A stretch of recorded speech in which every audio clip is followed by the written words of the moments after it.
thank everybody for being here.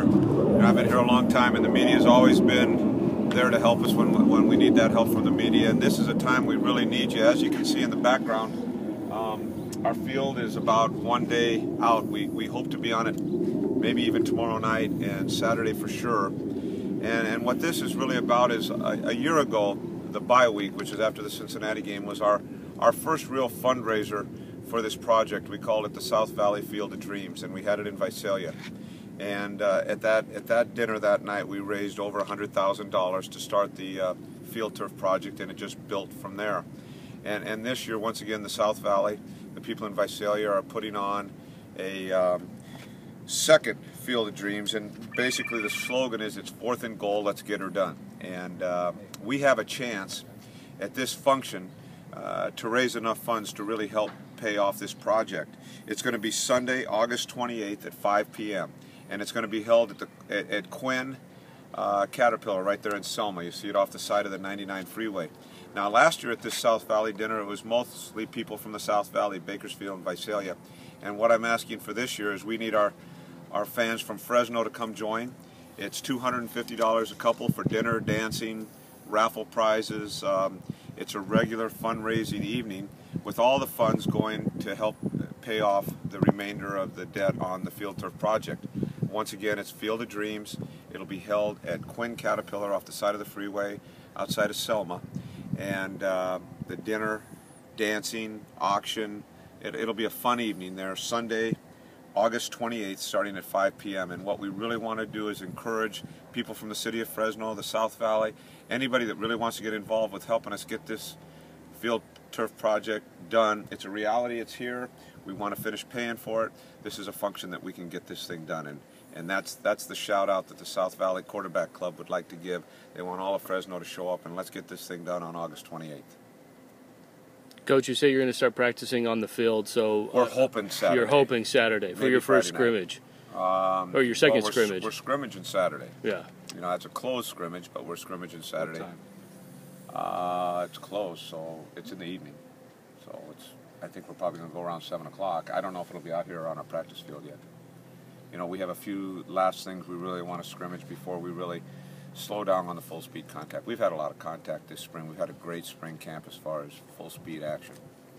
You gave the guys a day off today. Is it just today a we're breather? going to the water park. Yeah, the water park. That's our annual trip, and we'll be taking off in a little while. We had meetings all morning. We had weightlifting. We just taken the afternoon practice off. This is our first break, 17 straight practices. I think it's time for a little bit of a break and have a little bit of fun. Will you be going down a water slide? Yes, I will. Yes. Which one is your favorite? I like that one where we can have races where they line up 4 across. I don't know the one. The banana one, little banana slide. But it's hard to beat the heavy guys. Now your field, have the players been on it and looked at it or anything like that? We haven't been on it. I'm on it every day. They haven't been on it yet, but they're excited about getting down here. And when you go on it, it's really interesting. I was on it yesterday at 4 o'clock in the afternoon, and you know, there's a little bit of difference between the grass and the turf, but there's been so many changes in the product that there's really not that big a difference between the two. Does it have give?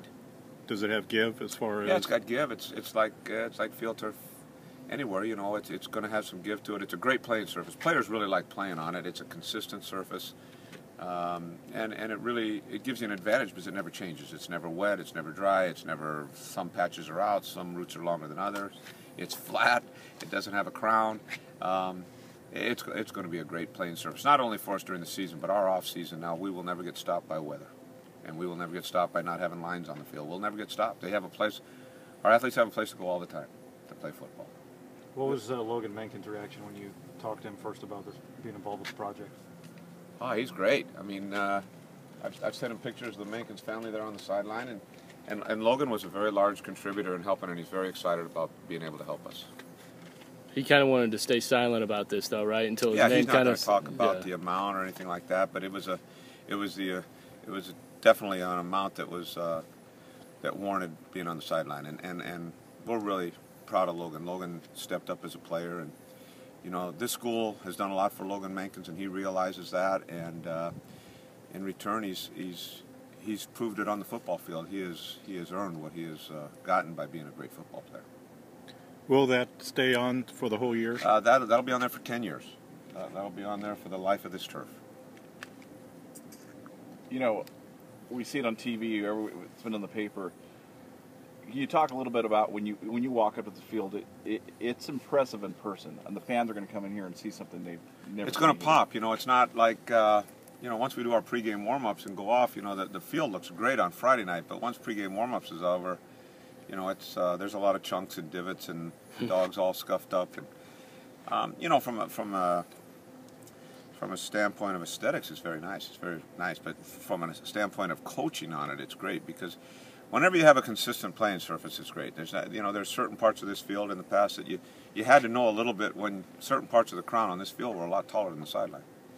Coach, is your team getting a lot healthier? I know you had some dings with your receivers. Is everybody back to full strength here? Except for Tapa, you know, he had to get the knee surgery, but everybody's back practicing, and Saturday night we should have a full team ready to roll. And you know, this last 5 practices, we've really been able to get into the passing game in a lot more detail because, you know, we've got our 8 receivers back and all going well.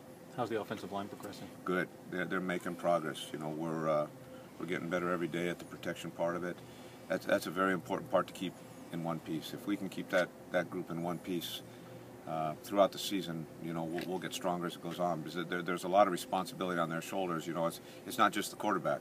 You know, that offensive line has to hold up. They got to move with the protections that are called, to change the protections, to pick up the blitzes. You know, if one guy screws up, a lot of bad things can happen. There's a lot of moving parts in this day and age, and it all happens within about 3 seconds. So guys have got to be sharp, and they're picking it up fast. They're doing a good job. And our defense is, we're not holding anything back. I mean, we're blitzing every day out of 3-man lines, 4-man lines, radar looks where everybody's standing up, and we're giving them as many tough looks as they can have. And from day one to where we are now, we've made a lot of improvement because there's a lot of hot reads and there's a lot of things that goes on. And you know, our quarterback has the ability to change protections, and we've done it with noise. And you got to be able to change protections. The line has to get to them, or it doesn't work. So we are getting better. We still have room to go, but we still have 2 weeks to get there.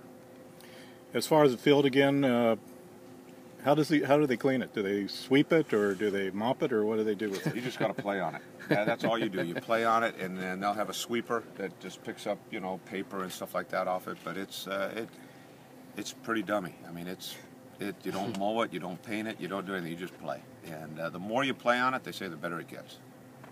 And last Saturday's scrimmage, how big was it for the younger receivers to step up with the other guys out hurt, and with the exception of Wiley? I mean, he did real well, but the younger guys stepping up, I mean, they were all the talk. So well, in last week's scrimmage, we didn't have Isaiah Burst, we didn't have Jalen Sanders, we didn't.